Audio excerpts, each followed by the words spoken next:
Pastor Doug back with you today. We're doing something a little bit different this week. I hope you enjoy it. I'm doing a little video clip every day while we're in our 7 days of prayer and fasting, and I pray that's going to be encouraging to you. I'm having fun doing this, and I hope you enjoyed the video yesterday. And as we are engaging in times of fasting, as we're engaging in times of just communion with God through prayer and just spending time with Him, I pray that so far that it's been beneficial, encouraging, good for you. And as I shared yesterday, that it was an expectation of Jesus when He talked about prayer and the necessity of prayer and the power of prayer. He also talked about the necessity of fasting, that they go together. And I read something to you on Sunday morning, and I want to kind of repeat this again, talking about the importance of fasting and how it helps us as we engage God in prayer. And it says here, once again, it says that fasting prepares our mind, our will, our emotions, and personality, our soul, and our bodies for deep periods of intimacy and communion with God. And that's what we're wanting to do. It's not just about fasting this week. It's about spending time with Him, hearing His voice. What is God saying to you in this season? What does He want to reveal to you? What is part of His will that He's wanting to share and show you? What are the things that you're believing for breakthroughs in your life? And so fasting helps us to do that. And it goes on, it says it refocuses our minds off of our flesh, and it liberates us to be able to see more clearly, hear more clearly, and sense what God is speaking to our spirit man. And that's what we want, whether it's for ourselves, whether it's for our church. As we enter into 2017, what is God telling us as people within our church, and what is He wanting us to do? And these are things that we're praying over and believing God for. And it goes on here. It says that the reality of all of this is that we may experience what God tells us, that we are seated with Christ in heavenly places. Because we're seated with Christ in heavenly places, we ought to be able to hear and know the mind of the Lord in everything that we do.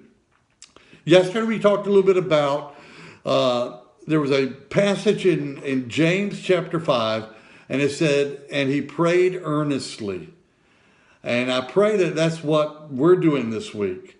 We are engaging with God. We're praying earnestly before Him about what He's wanting us to do. And it was talking about a man named Elijah.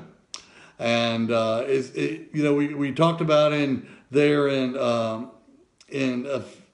James chapter 5, it says that fervent, effective prayer of a righteous man will avail much.